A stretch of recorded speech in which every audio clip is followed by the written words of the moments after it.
morning. We are live here at the Enercare Center for the 66th annual Toronto International Boat Show, and we are on what I think is the largest yacht, at least for me. I've never been on a yacht this big before. A 46-foot yacht worth $2.5 million. It's just one of the incredible things you can see here at the show. Joining me now is Linda Waddell from, she is the show director from the show. Hi, how are you? Good morning, welcome. Thank you. This is my first time on a massive yacht like this. This is luxury. Beautiful, right? beautiful. Very luxurious. Yes, this is a gorgeous boat. It's the queen of the show, as how we call it, as Nice. the biggest yacht we have this year. It's on display from Crates Lake Country, one of our dealers, and it's a Cantius, made by Cruisers Yachts. Okay, so boating is still pretty big. It's a big deal here for a lot of Ontarians. It really is. As most people know, on Friday afternoons, you see a lot of people head north, east, west. They're heading to the water. People are heading to cottage country. They're heading to lakes. It is such a popular recreational activity that people aspire to do here in Ontario. Yeah, I get it. I mean, you want to get up north. We're very lucky. We have so many beautiful lakes here in this province. We are blessed. Yeah. People, I don't think, have any idea how incredible the waterways are in Ontario. We're really fortunate to live where we do and have so much access to going boating on the water. Love it. All right, so we're taking a little tour of this massive yacht. It literally is a home on water. So we have 2 bathrooms and 2 bedrooms on this boat. So very much a boat that you can go for distances. Yeah. You're able to go for a week, 2 weeks, live on it. There's a master bedroom. There's a secondary bedroom with as well 2 bathrooms. It really does let you live on the water like a house. I can't believe it. And it's very luxurious. I mean, we've got stainless steel appliances in the kitchen area and so many spots where you can just lounge. It's really made for families to be together, couples to be together. You can take people with you, and there's separation between the bathroom areas and the bedroom areas so that there's privacy if you've got multiple family members or a couple of couples. As well, up in the kitchen area and the galley area, there's a lot of seating so people can entertain, you can socialize. There's a lot of space. So the bigger the boat you have, the more space and the more enjoyment that you can have with more people. Love it. It is a very popular show. A lot of people come down. What can people expect from this year's show? So the inventory levels are good. During the pandemic, product was difficult to get, inventory was low. And now it's normalized. So there are a lot of manufacturer and dealer incentives. People can shop and buy and compare and negotiate with their dealers here at the show. People mostly plan to do their purchasing in January so that when May comes and the weather is ready to go boating, they are set to go and they're not waiting.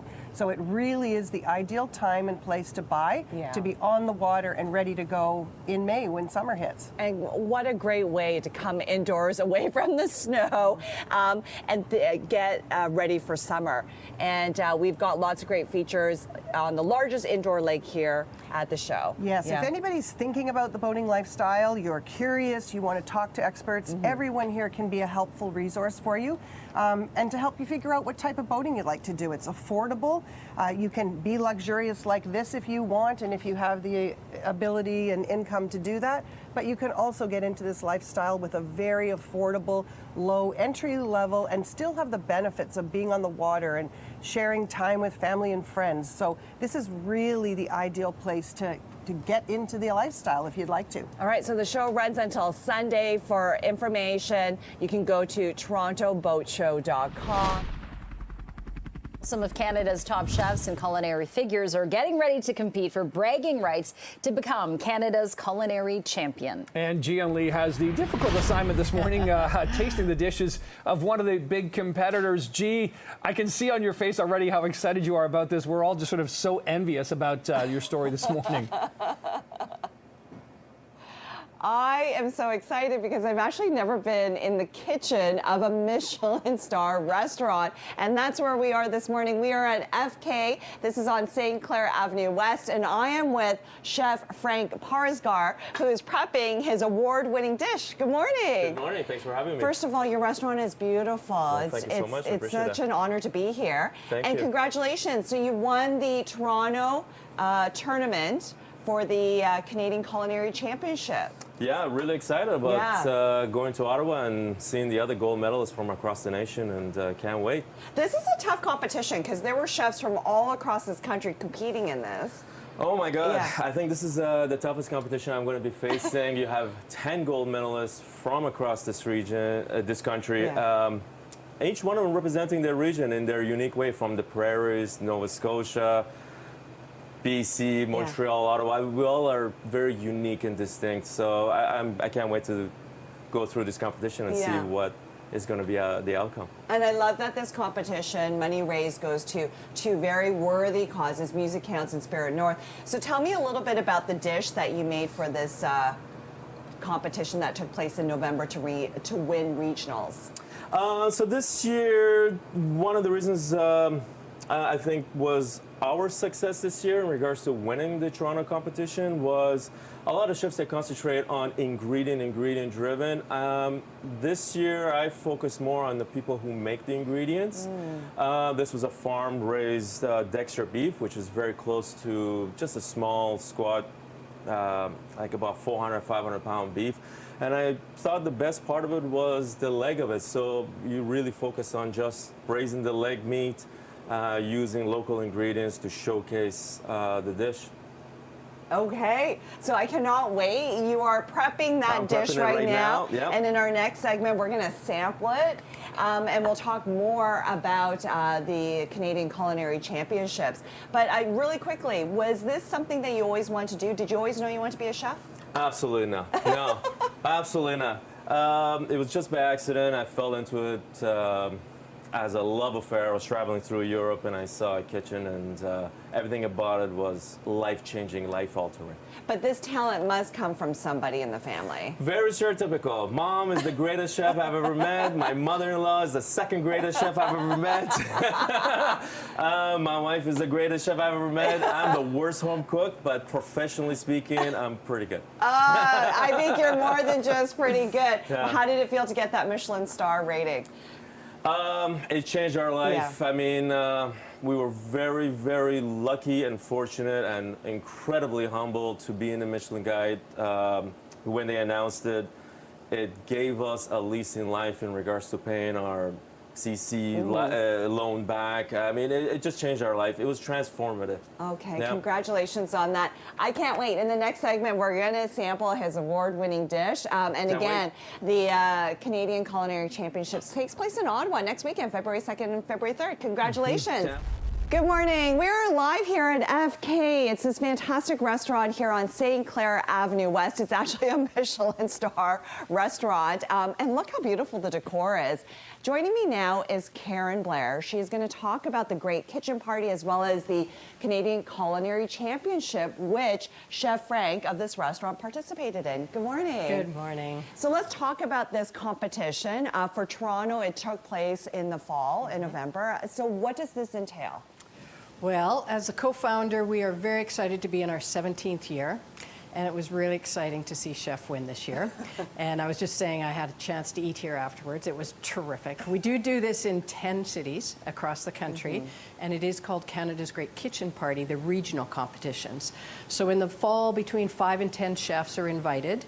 The best palates are the judges. So the chefs know when they're invited, it's quite an honor to be invited, and to be able to win with the palates that are judging them, they are very excited to be on that podium. This is an intense competition, isn't it? It is. It is. You really put the chefs through a lot.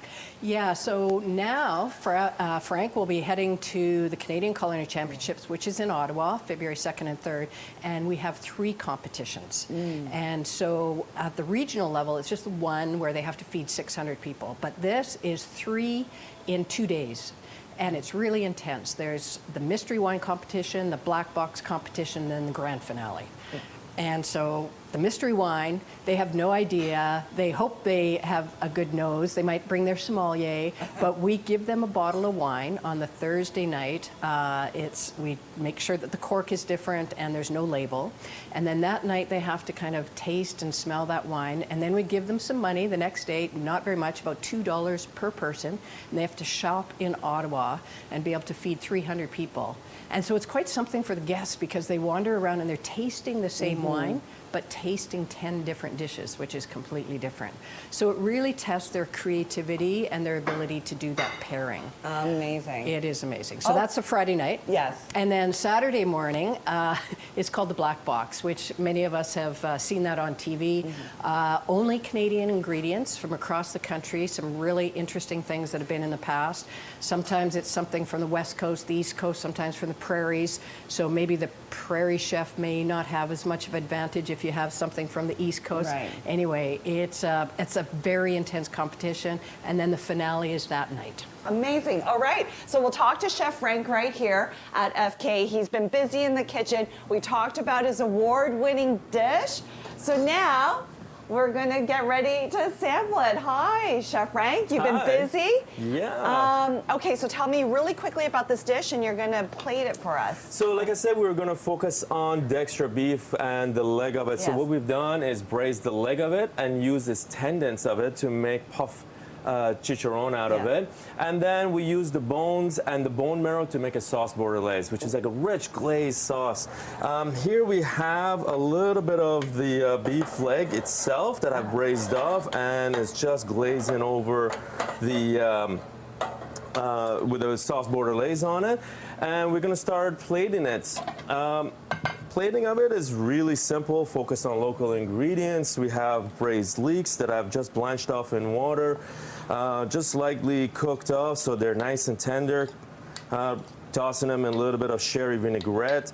And then I've taken the top of it and cooked it in a little bit of milk to make a puree, so using the entire part of the leek itself. So the tender white part of it is what we'll end up using on the plate, and the green part of it is we made a beautiful puree. Here we have the leek while the braised tendon is cooking away.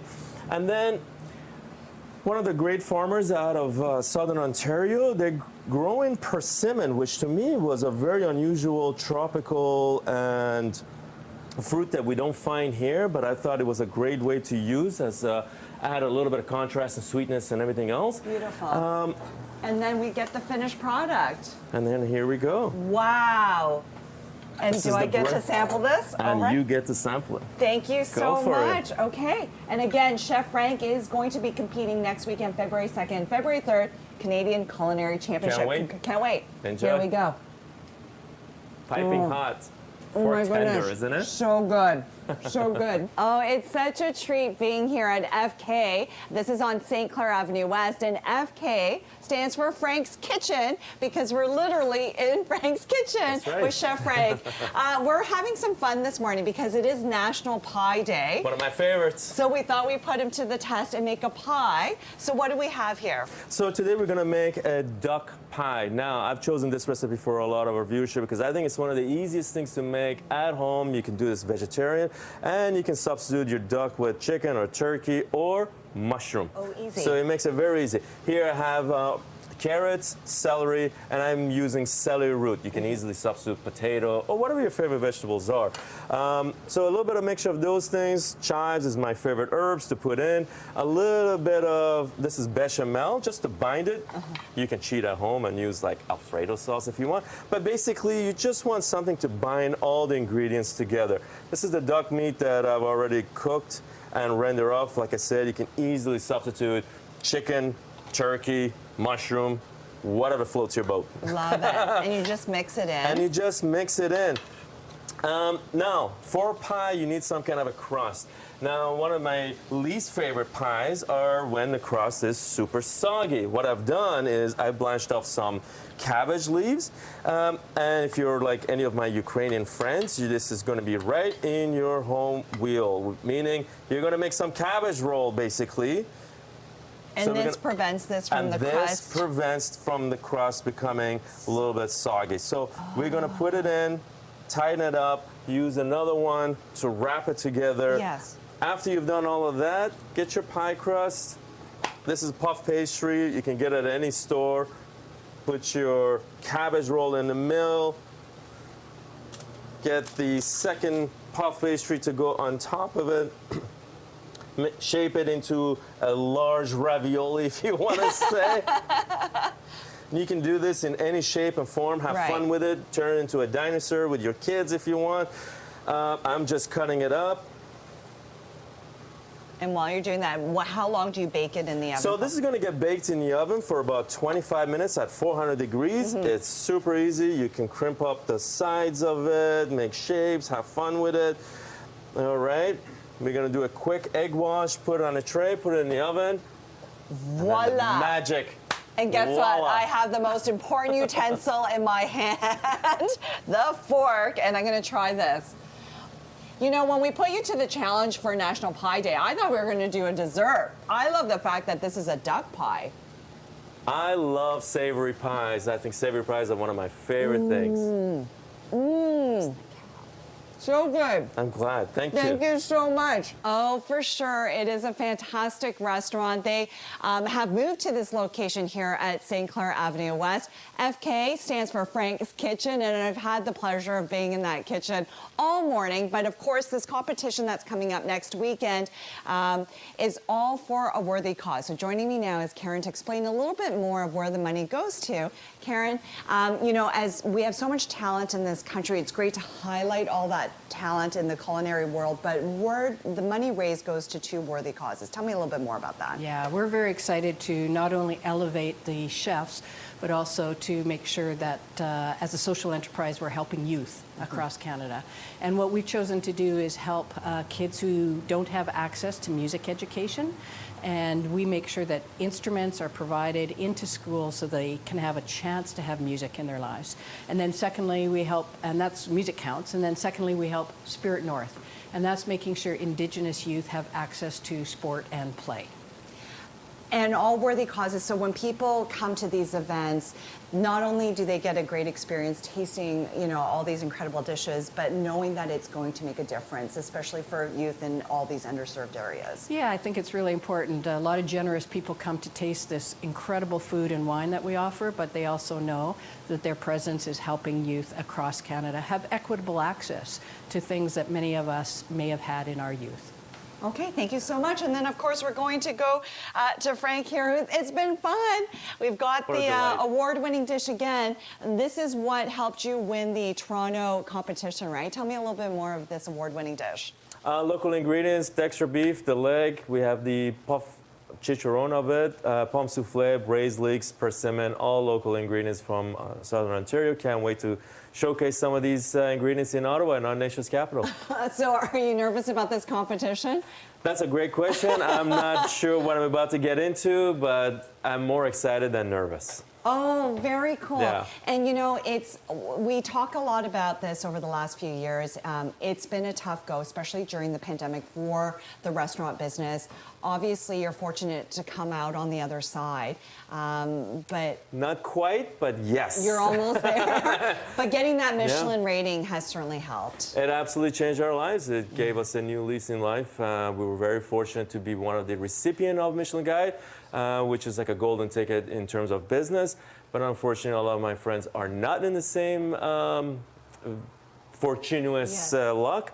But yeah, it has been a very challenging time. Yeah, but we're glad that you're doing well, and it's another great reminder for everyone watching at home. Support local, go to your restaurants. Please support your restaurants, yes. Yeah, we have so many great ones here in the city. It's been a pleasure. Thank you so much. Thank you so much. I really appreciate it. Okay, and good luck next weekend. The Canadian Culinary Championships takes place in Ottawa next weekend, February 2nd and 3rd. One organization that's improving the landscape of youth mental health in Canada is Stella's Place. Our CP24's Gian Lee is live this morning at their brand new Toronto building, learning about the programs. G, good morning. Good morning. Yes, we're here at Stella's Place. They moved into this brand new building in 2023, and you get to look at it for the first time. And I love that they've incorporated art. You've got this beautiful building as well. A lot of young people were involved in the design of the space. Joining me now is Executive Director Nzinga Walker. Good morning. How are you?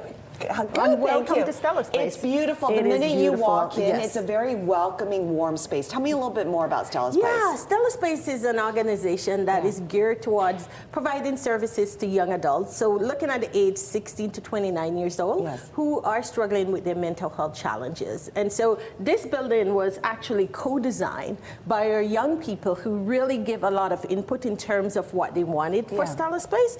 As you can see here, this is considered part of our cafe building. Yes. And so it gave a very rich engagement Yes. with our young people when they come in. They're able to sit here, socialize, or engage in game playing that is going on at Stella's Place. Sometimes we're engaging in art. Yes. And so this is a wonderful opportunity for young folks who are trying to connect with other young people to come into the space and really get some engagement here And at then Stella's. tell me, like you were even mentioning the green plants here, that was really important. Yeah, you know, here at Stella's, when we did the co-design with our young folks, Yes. one of the things they talk about was how important it is for them to feel like they were in the inside, but it gives them the feeling that they were still on the outside. Yeah. Particularly for some of our youth who may have challenges with social engagement, they want to be on the inside, but not feel locked in. And so they wanted the plant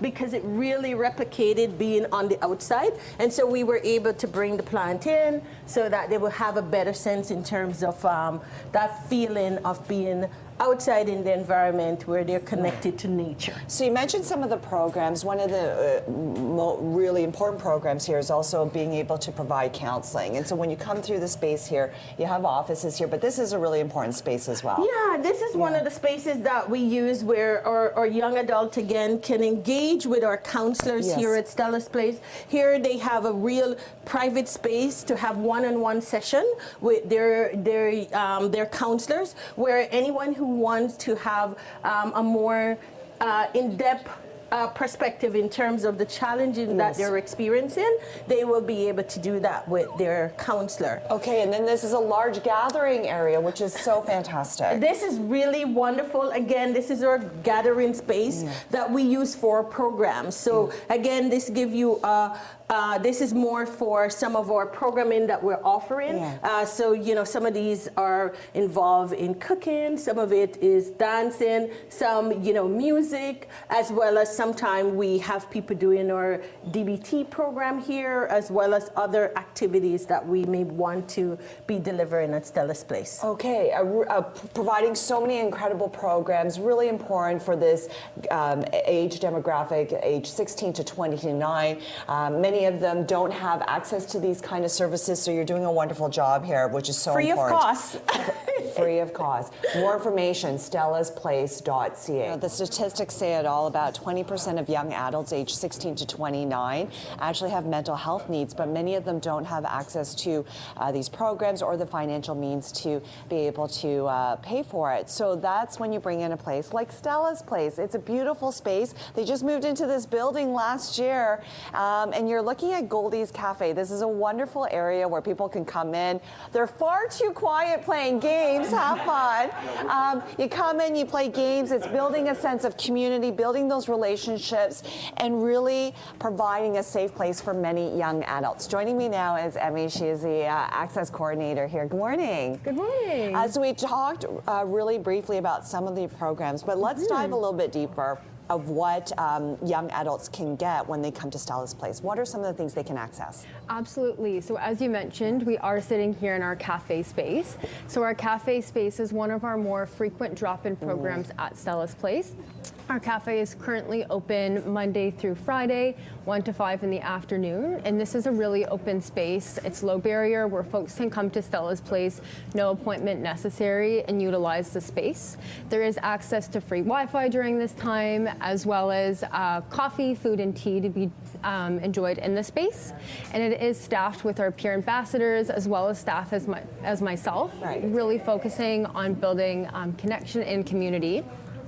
We also have some of our drop-in programs at Stella's Place as well, which would also be considered low barrier programs. So we do have groups for specific populations, such as our Mosaic group, which is offered for BIPOC individuals, as well as our queer expressions groups, These groups really focus on building community and connection and having conversations around mental health. And it's amazing how just finding a safe space, but even playing simple games like Jenga can help people just relax, unwind, because people are experiencing a lot these days, right? Tell me what young adults are dealing with at this time. Absolutely. Well, I mean, as my role as an access coordinator, I'm often the first point of contact for folks who are coming into Stella's Place. And, you know, we know that in the community, access to free mental health services can be really difficult to find. So what I often find when folks are coming in is just looking to build some familiarity with Stella's Place, having the information to know what's available to them, as well as how to access programs. As you know, there can be many different pathways into services. Right. So just being able to break down that information and sharing it with folks can be really helpful. Okay, great. Yeah. And again, remember, just a reminder that these are free services. For more information, you can come down to Stella's Place or go to stellasplace.ca. And good morning. We are live here at Stella's Place in their brand new building. They moved in here last year, and it's been wonderful being able to speak about the various programs that are offered for free for young adults age 16 to 29. Joining me now is Chuka. He works in the peer initiative and support programs. Good morning. Good morning, G.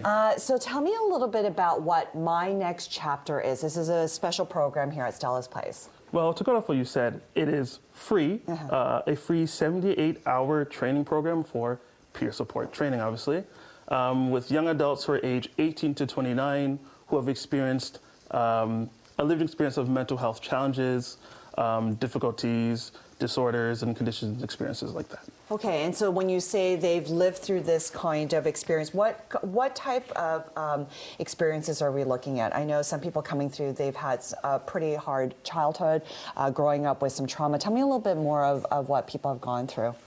Yeah, obviously different like mental health conditions and disorders tend to spring from different experiences. So yeah, like you said, family issues, addiction.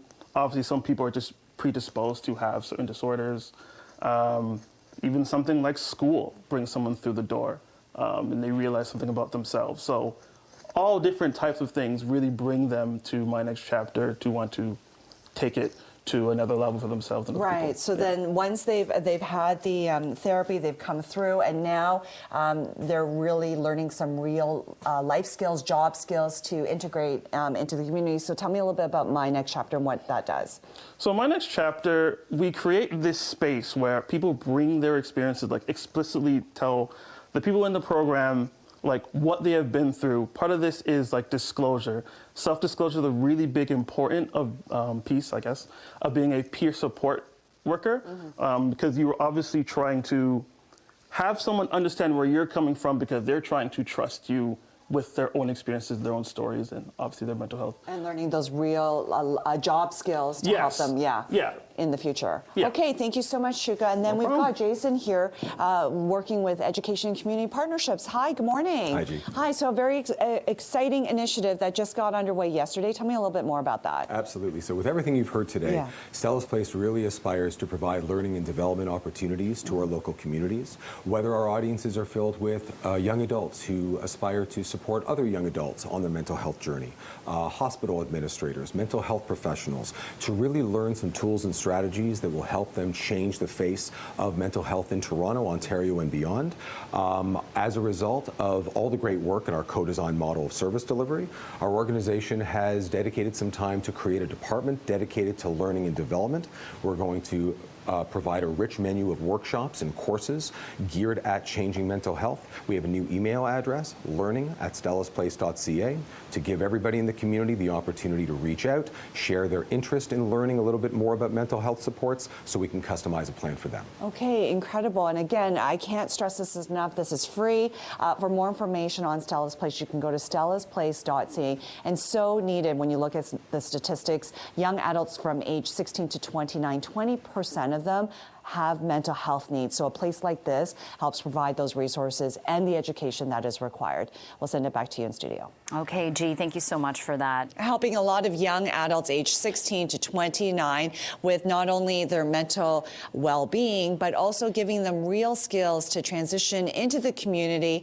And one of those life skills, honestly, cooking. Everyone needs to learn how to cook. Joining me now is Azinga, the Executive Director of Stella's Place. And the program here is literally called Let's Cook. Let's Cook. Such an important program. Tell me a little bit more. Yeah, you know, Let's Cook is really a program that was designed to really give our young folks that practical life skill they need so that they can function more effectively in their day-to-day operation. Yeah, and there's a real connection between food and mood. Big time. Yeah. And so, you know, one of the things we talk about is just when people talk around, you know, things like comfort food, it is, there's certain food that really impact the mood. And so part of this program is really beginning to help you have a better understanding of those ingredients that you can use to either lift your mood or some of the things that we may be using to manage your mood in the moment, but may need to bring us down later. And so people are very shocked sometimes when they're not feeling so great after a few hours. So this is where this program come in.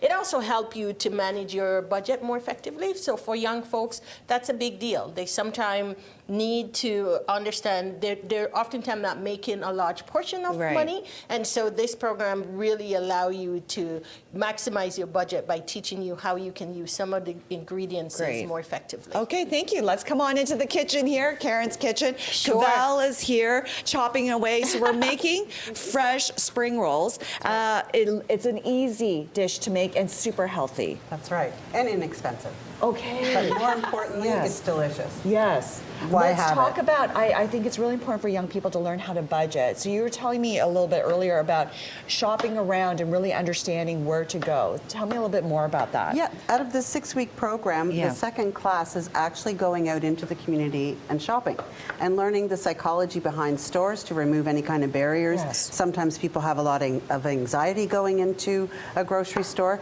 So we take it and break down the barriers and explain what's going on. And we do comparison shopping. We go to a local big box store and we look at some of the ingredients that we might buy today, like carrots or avocados. And then we go, because we're so close to Chinatown on Spadina, we go to one of their local markets and find that the prices are considerably cheaper. Right. And so we cover skills like that, like where to shop, how to shop, budgeting, menu planning, and then, of course, most importantly, get in the kitchen and prepare foods. Really quickly, tell me about some of the workshops. So the 6-week workshop, Let's Cook, is a registered free program for anyone who has expressed interest in learning some of the basics at home. We know that people who may have challenges with mental health don't have the capacity every single day to get in the kitchen. So we make things that can last longer, but again, still follow, you know, delicious food, nutritious food, and inexpensive food. Right. Okay, and we've got Ash here really quickly as a peer ambassador. What's your role here? So peer ambassadors support peers through lived experience. We're able to offer an opportunity for folks to talk, and all of the programs at Stella's Place are designed by youth for youth. Which is so important, because then you're able to connect with each other, understand each other. And the topics are what people want to talk about, like Cavell said, budgeting and food security, and you know, how to feed yourself when you're feeling down. Got it. Okay, I have to point out, as I was chopping in this live segment, Cavell was looking at my chopping skills. I know they're not great, right? You were nervous. No, you were nervous. really good. Really? Yeah. And this is what the finished product looks like. Okay, thank you so much. For more information, stellasplace.ca. Thank you so much, everybody. Well, over the past few weeks, we've been lucky enough to get some fantastic design ideas from interior designer and artist Steven Sabados. And so once again today, G's back in Steven's studio loft with some more great ideas to help transform your space. G, these segments have really been enlightening and really, I think, inspiring for people looking at maybe reinvigorating their spaces. Yeah, and it is that time of year where you're rethinking your space at home. And, you know, it's winter. You're staying inside. Why not do something and reorganize? And I love this segment because I love to declutter. So we've got Steven Sabados here, designer and artist, who's going to help us make it look nice, but also hide things, which is so important. Hide stuff. Yeah, you were talking about decluttering. And, you know, we all love to declutter. And I was like, you know what? It's just going to turn itself around probably in a month or two. You're so right. So let's talk about hiding stuff in plain sight. That's even more fun, right? So here I put up a little coffee table setup. Say this was your coffee table. I have everything on a little tray here to keep it contained. Now, when you do an interesting coffee table, we need levels and heights and things like that. So instead of using books, I use boxes. Brilliant. Right? So in here, you know, again, we want all these different levels. These boxes sitting on my coffee table are hiding a ton of sins and cables and crap and things. And remote right? controls. Remote controls, you name it. This actually is from my coffee table. And here I have these hat boxes, and we were going through these earlier. And I kid you not, everyone, all of my sunglasses are sitting right here on my coffee table. No one has to know, because I have nowhere to store these at home. So brilliant, and yet it looks so chic. It looks great. And when people travel, I would say, hey, can you pick me up some unique boxes? This is for my friend Yusuf. He went to Lebanon. And beautiful sort of display boxes. But again, just hide a whole bunch of stuff. All my incense is in this one here. Love it. So again, use it as a display tool, right? If this is your aesthetic, I thought this was super cute. This was actually my mom's cookie jar when she was a kid. And I used to have this in my kitchen when I had my dog Max, and I filled it with dog bones. So if your aesthetic is this sort of this antique, vintage nostalgia, having a collection of these in the kitchen, coffee things, it's just interesting. I love it. I love the vintage look of that too. And then of course you can display it on a bookcase like this. Bookcase, again, different unique things. This is up in my cupboard as well, a vintage Stetson hat box. You know, really cute. Again, stuff that's going to be like, oh, that's interesting on your shelf, but yet you're going to just cram it with all kinds of stuff. In your bathroom. Now, last week we had a segment with wallpaper. This might look familiar to you. We sure did, yeah. So in your bathroom, I have a ton of these glass jars. So we did this segment last time on wallpaper. This is just a wallpaper tube that I made. Just put it inside the jar, and whoop, there we go. Love it. And it'll match the decor on the wall. Match the decor on the wall, cotton balls, toilet paper, things like that. Now, this is my favorite one I wanted to share with you, G. Here we have fantastic storage. Yeah. Where is it? Where? It's these books. We're gonna make this. So we're gonna do that right now. Right now, which is so awesome. Okay, put this That back. looks amazing. You'd never know it's a box. That's why I think it's just so much fun. So first thing we're gonna do, we're just gonna get a box. You get this anywhere, dollar store, what have you. Next thing, we're gonna go and we bought a whole bunch of books. Right. Discarded books. Ones that can't be used, like they might have stains or ripped pages. Ripped pages, again, something. So we're gonna take these books. Now what I've done is I've taken a C-clamp, okay, and I clamped it to my table, the book. You can hold it. I just find because we are cutting, if you're uneasy, I mean, you have to be very careful, obviously. So the book is clamped down, it's super tight. You could have it on a cutting mat like this or on a cutting board. So we have about 40 seconds. We're just gonna take this, okay?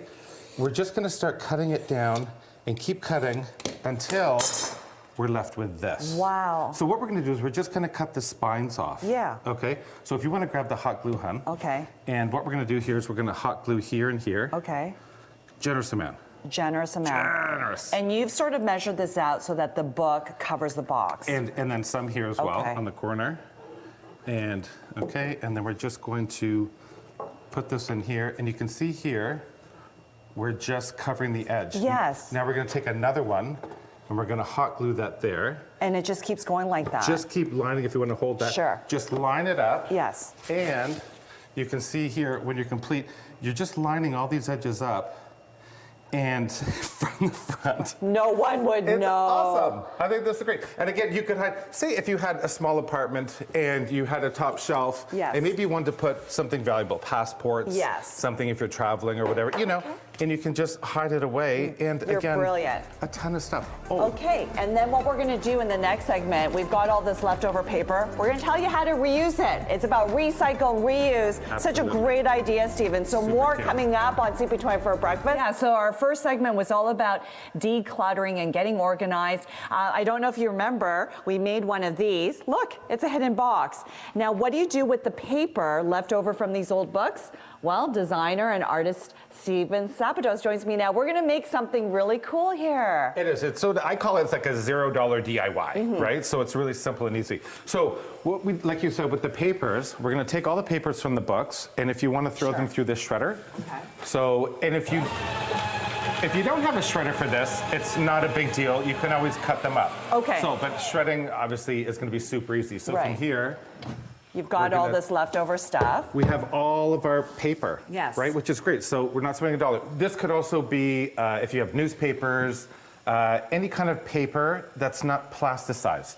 Okay, so not magazine paper. Not magazine Okay. paper, right? Okay. So it has to be like that. So then what we're going to do That is looks so gross, Stephen. we are going to create a beautiful soup. So what I have in here Yes. is I have all the paper pulp. Okay, I've got a little bit of baking soda and I've got warm water. This has been sitting for almost a week. That's how long you need to let it soak. Okay. And what happens is the paper's going to start to break down. You can also see in here, see some of the fibers. I cut up a spool of thread to put it in there just to give it some extra sort of up. You'll see in the finished product. You'll see in the finished yeah. product what that looks like. So from here, we're Yes. going to take this. Great project for the kids. Yeah, this is fun actually. Keep you super busy. I mean, it looks super gross. So we're going to take a little strainer. Yeah. And what we're going to do is just bounce it around. It's like we're making ground beef. It does look like a or burger. sausage. We're going to squeeze the water out as best as we can. Okay. Okay. Like as much water, and then we're going to chuck it in this bowl. Got it. So super easy. I'm just going to get a big, huge one here. And so let this soak. The longer you let this soak, the more the paper is going to break down. And you can really see here, I used a lot of newsprint. That's why it's sort of this brownish color. Yes. Right? And, okay. So you do that, continue doing that. Yes. And then what we're going to do is we need some sort of binder. And it's got to be clear. Clear. So Okay. I have decoupage glue, and I have clear. It's almost like a, the Elmer's glue from kids. This is just clear glue. Okay. Come on, now. The kids are going to love this. Get your hands in there. And what am I doing? Mixing it? Yeah. Okay. So what we're going to do potentially is we're making, I call it a clay or a dough. Mm-hmm. It's like paper dough. Do not eat this. No. No. Okay. So we're And gonna, then once you get it going like once this. we have it going like this, so take any sort of form that you might have. What Yes. I've done here for you, G, is I've got just an upside down bowl. Oh, yeah. Wrapped it in the cellophane, the plastic wrap. Okay. Now with this here, make sure that everything is incorporated. Got it. So it's really just smushy. And you want to use the glue that's going to dry hard and clear. Okay. Okay? And you start laying it over? And start laying it over. Now, even in thermos, now I've got a huge fiberglass bowl Yes. here. And you just start, like I said, that's why it's called like a paper clay. Mm-hmm. You just start pushing it down with your hands and get it as even and as thin as possible. Okay. And it doesn't have to be perfect, right, in its No, shape? Okay. it shouldn't be. And that's why you want to have all these sort of rough edges Mm-hmm. on the outsides. And you're doing great. Look at this. This is awesome. And it's super, super easy. And like I said, the thinner, the better. And the only reason, because it'll dry faster. Got it. How long should it sit and dry? Now, here's the thing. Once you've completed, once you've got it to where you like it, Yeah. you have to let it sit for at least a week. Okay, that's not bad. Okay, I mean, just somewhere in a nice, warm, dry place. Here's one here that I've been working on. It's almost done there. And it's incredibly hard when it's dry. It's very hard. So let this sit for, like I said, for Yeah. at least a week. Once it does sit for a week, you Look can at lift it up. And you see the texture. Here's, so you remember that thread? I cut up a Yes. spool of thread. You could literally put leaves in here. Yes. You could put kind of anything just for that texture. And that really rough edge is what you want. Love it. Now, you have to stay tuned in the next segment because you're going to see how we take something like this and really make it glamorous, and you are going to be blown away by this. So that's coming up in the next segment. For more information on Steven, you can go to stevensabados.com or to his social media platform. So it's about recycle, reuse. We started off with decluttering. We had these old books. We took that paper, created these molds, and then you're going to see the finished product. So Steven Sabados joins me now. Absolutely. That looks fabulous. This is great. Again, so this is going to now dry for a solid week. Okay. And you're going to kind of really feel it. And then you can start to lift up the plastic. When it is fully dry, you can really see, like, it's a hard bowl. It's hard. Yeah. And then I love how you threw in the black thread. It gives that beautiful texture to it. Just sort of a cool sort of organic thing. Again, these are not food safe. Yes. But we can do, display a whole bunch of stuff. But this is like the hottest thing. These things are expensive in the stores, right? I've seen ceramic bowls. So number one, a huge trend is to have these large bowls on your coffee table or large, just even vessels. Super expensive in ceramics, so I thought let's recreate it in paper. Love it. So this is the large one I made, same bowl here. I just drilled little holes and I wove through just rope from the dollar store. Yeah. Super inexpensive. Again, $0. And then look. And these here, I said, guess what this is? It's from a couch, right? The leg of a couch. Couch. So you're recycling and reusing this. Yeah, so what I did here is I just took it and I used epoxy glue and I glued the bowl on top. So now it has sort of a footed sort of vase just to elevate it off the table. But super cute, and super you put easy. this on a table, and how would you display it? What would you do? Just some, simple little objects on here. You know what, maybe a cluster of little candles or something like that. Again, candles without the wick. Yes. Like if you don't want to burn things on. But something simple like this on your coffee table costs you nothing. Nothing at all. And then I love what you Absolutely. did with this bowl. This is thicker. And then the gold leaf, that's really Just luxurious. Gold leaf the inside. Again, this was smooth on the inside. The outside, I just did the, like we did on the last time with the black paint. Yes. This is just the white paint with the bicarbonate. And gold leaf the inside. Again, super easy, super inexpensive. Here's the one you're working on. I'm going to give this to you in a week to see what happens. And then you actually painted it. So this one here, I have paints. So from the art store, I got these small paints. These are enamel paints. And I like them because they come in a super high gloss. Right. Do this in a well-ventilated area. These are oil paints. I'm using them sparingly. And they give you that really high gloss, hard look. Now you're going to add some little feet. Just little wooden beads I got from the dollar store. Yes, and then you painted it. them black. And look at you, you're just going on I'm getting that used to hot the glue. You should have seen Steven's face when I told him this is my first time using a hot glue gun. I've never done this before. What? Yeah. We're going to have to do hot glue gun 101. That's easy. Look, I got your hands dirty now. We got the hot glue going. You're going to be a pro in no time. So I just painted the outside pink. And did the little edge in black, and look how super cute. Again, just for a detail, I liked you keeping the natural aspect of this. Yes. And then with this, it's just super modern now. Oh, come on. Love it. Look how cute that is. And then would you do a cluster cluster of some of these, like on a large table? Absolutely. Yeah. Imagine if you had like a little table going and you had like, little this, little this. You could even layer them. Another little bowl here. But again, it just elevates it. How much did this cost? Nothing. $0. Maybe $1 for the glue. That's about it. I have tons of glue here, so for me it's $0. I love it. And then this is sort of its natural form, but you could put a gloss on it, right? You could put a gloss in, you could put a gloss varathane, a matte varathane, paint it even if you like. Yeah. But again, if you really love that natural element, this is almost like we were talking about before with the trends, with the biophilia. Yes. These are like natural organic shapes that we're bringing into our space. And the raw edge, I think that's the cool part. And that's beauty when you are making it, as you're making it here, if things start to crack and break away, it's okay. It's okay. It doesn't have to be perfect. No, and that's why I even wanted to highlight it on this one with the black paint, just to even really reinforce that. Such a great idea. Oh, Steven, this has been so much fun. And this is a great thing to do with the kids, especially with March break coming up. Absolutely. Yeah, so we're going to have more segments on March break activities later. But if you want more information, stevensabados.com and all his social media platforms. Beautiful. Thank you. One Toronto neighborhood is saying thank you to their community members by hosting an event at a local community mall this weekend filled with musical performances, food, gifts, special guests, and more. That's right. Our Gia Lee's live at the Jane Finch Mall this morning, learning more about the I Am Worthy, community give back. G, a very worthy cause indeed. A very worthy cause. I had the pleasure of coming last year, and this is a huge event. It is so much fun. Takes place tomorrow right here at Jane Finch Mall from 10 a.m. to 4 p.m. But we're going to give you a little sneak peek of the I Am Worthy Jane and Finch Community Give Back. Joining me now is Karen Samuels, the event coordinator. Congratulations. This is going to be the third year for this. Thank you. Yes, the third year. What can people expect when they come tomorrow? Well, coming here, we're going to actually show the value, the worth, and all the quality that comes out of Jane and Finch. So we're definitely here to celebrate the amazing community of Jane and Finch and give back the love that the community has been giving to everyone else for so long. And so Karen, we've got vendors here. We also have different organizations giving out information, and that's really important. Yes, so I do want to show that we're actually going to be selling T-shirts to Epilepsy Toronto and giving information about the Epilepsy Foundation.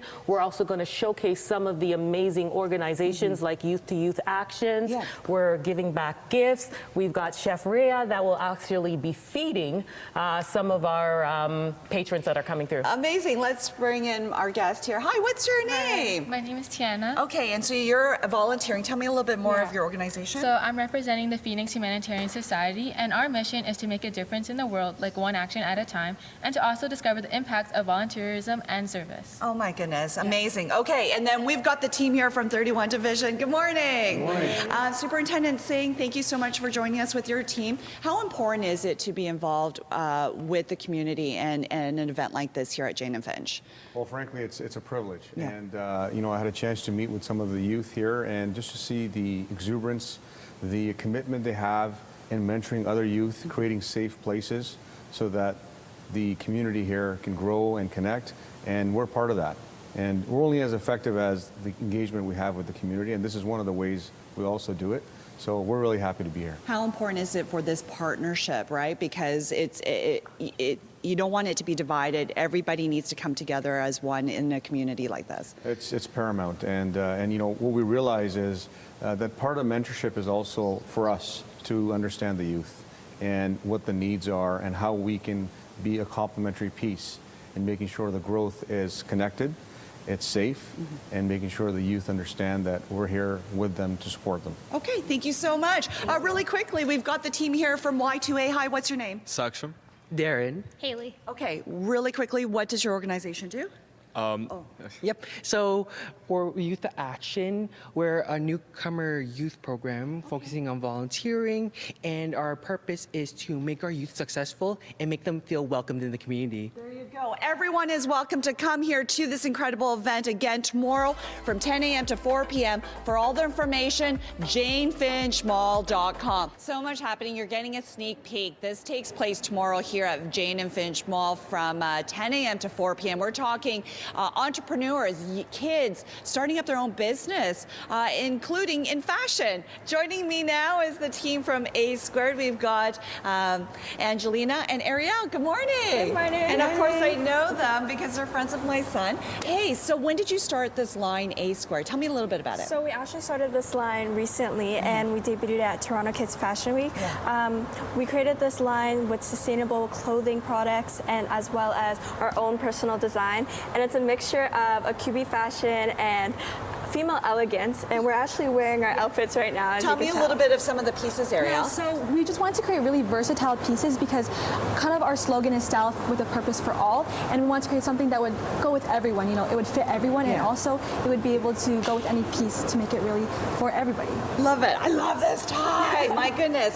And of course, we've got Keenan here, one of the models for the show tomorrow. Tell me about the giveaway that you're doing tomorrow here if people come out. So Toronto Kids Fashion Week is giving giving back to the community, and we get one lucky person to come and get a chance to be a part of Toronto Kids Fashion Week, become a model, train with professional models, as well as get a sneak peek of the industry. You know, and that's really important because a lot of kids in this area may not think about that kind of career path, and this will open the doors for somebody who comes here tomorrow.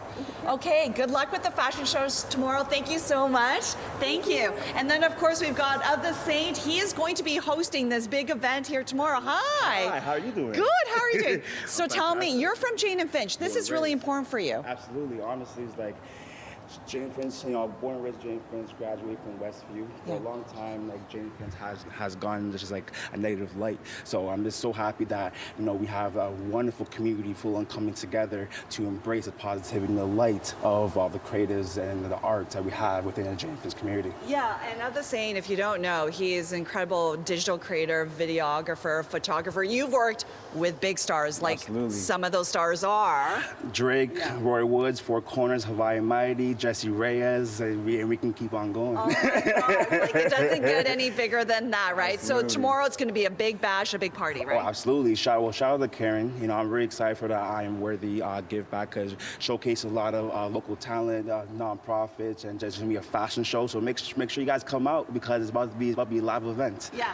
maybe next year we can try to convince Drake to make a absolutely. visit. Come on, absolutely. Okay, thank you so much. We've got lots of vendors here as well. So again, this is taking place tomorrow at Jane and Finch Mall from 10 a.m. to 4 p.m.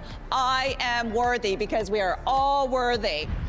Good morning. We are live here at Jane Finch Mall, giving you a preview of the I Am Worthy Jane and Finch Community Give Back, which takes place here at the mall tomorrow from 10 a.m. to 4 p.m. There's going to be so much happening, a fashion show, lots of kid entrepreneurs and influencers, and lots of information to give back to the community. Joining me now is Chef Ria. Hi, Chef. How are you? I'm good. How are you? All right, so how old are you? 9. When did you start cooking? I started cooking when I was 3 years old.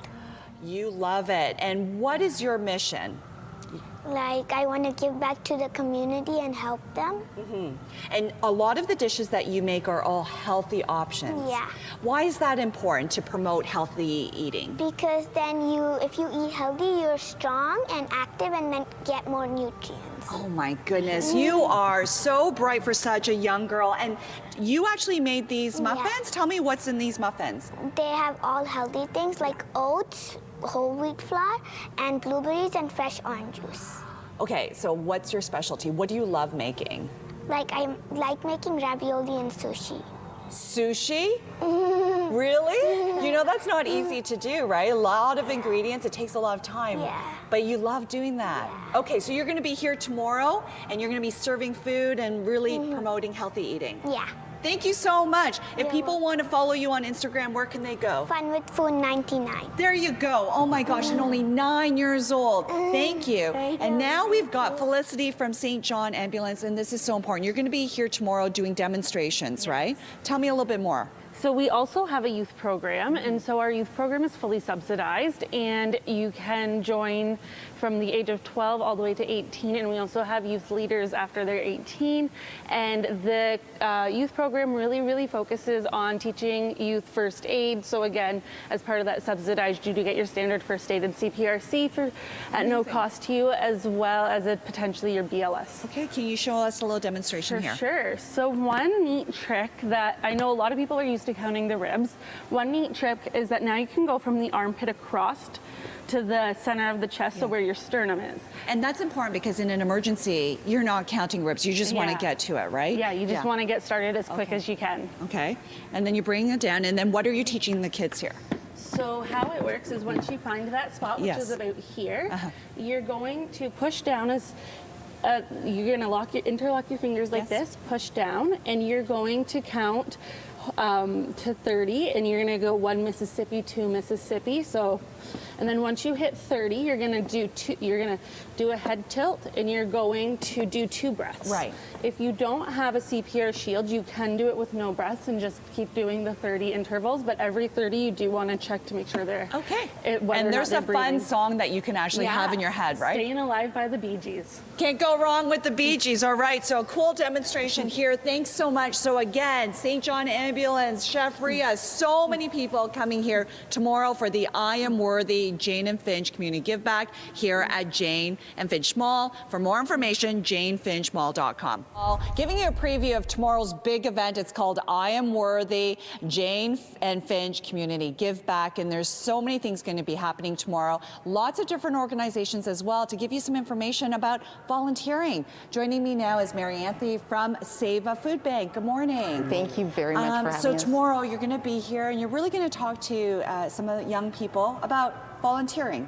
Yes, we are a food bank, but we take pride in being more than a food bank, and we are very blessed because we are surrounded by a lot of volunteers that give their times and their hearts.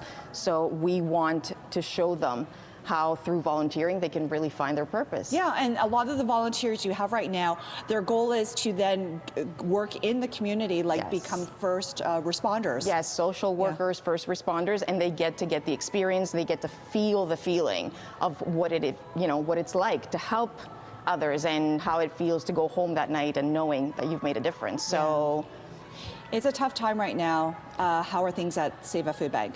It is. We have seen, numbers rise. We went from serving 45 families per night to 75 families per night. And lots of kids. 40% of our the food bank users are kids. Okay, so you need a lot of volunteers, you need a lot of donations, so Save a Food Bank, thank you so much. Thank you. I'm gonna bring in O'Neill here. He's here with Jane Finch Mall, really a community hub, right? Definitely, yes. Yeah. So this event tomorrow, giving back to the community, is really important. Why? Definitely important. Yeah. You know what? So we always consider ourselves to be the heart of the community, so to give back is our purpose. We have a lot of different things that we want to distribute tomorrow, a lot of different messages that we want to bring across, and from all the sponsors that came on board to help support this big event, we're so happy.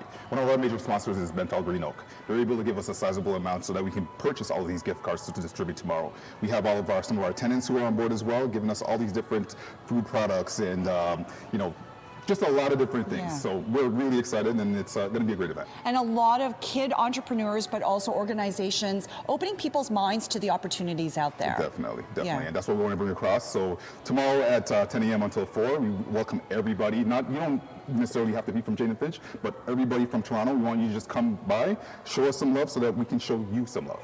Love it. All right, janefinchmall.com. janefinchmall.com. Make sure you visit our website so you can register, and we'll see you tomorrow. Okay, thank you, O'Neill. We're going to wrap things up. We'll bring in Karen of the Spirit, and everyone come on in. We've got Marcia. The Kindness Circle here. Tell me a little bit about that. Yes, Marcia here from the Kindness Circle.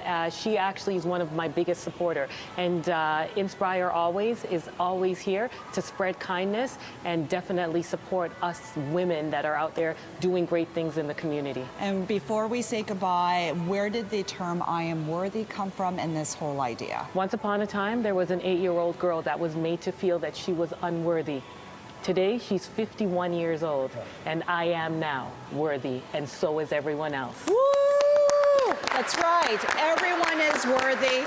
3rd annual I Am Worthy Jane and Finch Community Give Back. So again, tomorrow right here at the mall, 10 a.m. to 4 p.m. Everybody is welcome. You don't want to miss it. Woo!